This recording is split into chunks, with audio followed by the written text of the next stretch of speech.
আজি মই এটা দৃশ্য দেখুৱাই আছোঁ। এই চাওক, বকুলগুৰি ৩ নং কলনী যিটো মানে চব্জি খেতি কৰি থাকে, সেইটো পথাৰত আজি ধান কেনেধৰণে হৈ আছে। এই চাওক, বানপানী আহিছিলে আৰু এই বানপানীতে বোকা পৰিছিলে আৰু সেইটো বোকাৰ কাৰণে আজি বোকাতে ধান পেলাইছিলে আৰু সেইটো ধান আজি কেনেধৰণে ভাল ধান হৈছে।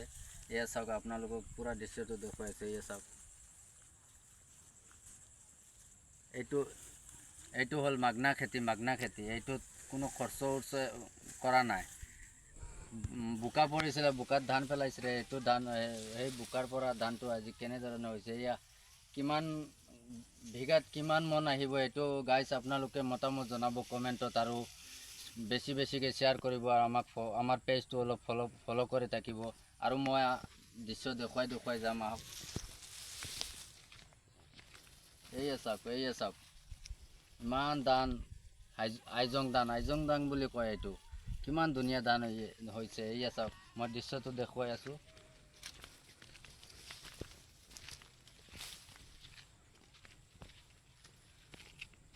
এইয়া চাওক গাইজ, আপোনালোকক ধানটো দেখি পেলাই কেনেকৈ লাগিছে আপোনালোকে কমেণ্টত মতামত জানিব। বহুত ধুনীয়া ধান।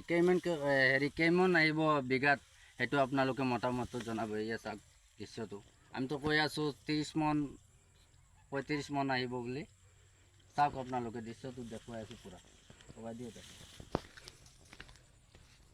এইটো মানে বেলেগ ধান, এইটো বেলেগ ধান হয়। চাওক দৃশ্যটো, পুৰা পথাৰখন এনেধৰণে ধান হৈছে। আপোনালোকে দেখিলে গম পাব। চাৰিওফালে ঘূৰাই দে।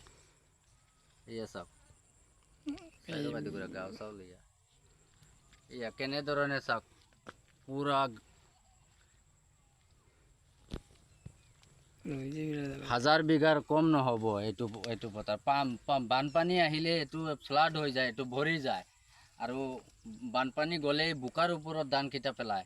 সেই ধানখিনি আজি কেনেধৰণে হৈ গৈছে গাইছে, এয়া আপোনালোকে চাওক, ভালদৰে চাই লওক। আহক আগফালে যামগৈ।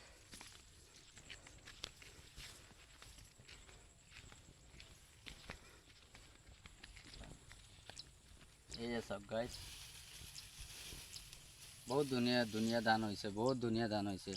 আপোনালোকে আপোনাৰ কমেণ্টত মতামত জনাব। জয় হিন্দ, জয় ভাৰত, আসসালামু আলাইকুম।